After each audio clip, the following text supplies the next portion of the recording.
Rana Pratap school रे जातीय विज्ञान दिवस पालित।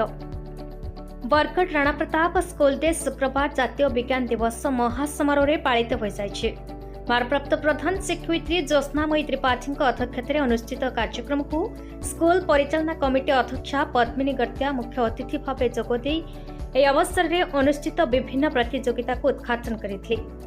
सम्मानित अतिथि भाव अभिभावक संघर वरिष्ठ सदस्य सुदर्शन पारिक, राजकुमार बंचूर प्रमुख जोगदी विज्ञान दिवस पालन यथार्थता उपर आलोकपात करते। विज्ञान शिक्षयित्री नीलिमा प्रधान, गीता जाल, बबीता नायक, दीपिका कुलू, सुनीता मिश्र प्रमुख कार्यक्रम परिचालन में सहयोग करथिबा बेले ए अवसर में आयोजित विज्ञान क्विज, गणित, संख्या खेल और चित्रांकन आदि प्रतियोगी मानक विद्यालय तरफ पुरस्कृत करा जायथिला। शिक्षयित्री ज्योति बेहेरा धन्यवाद अर्पण करथिले।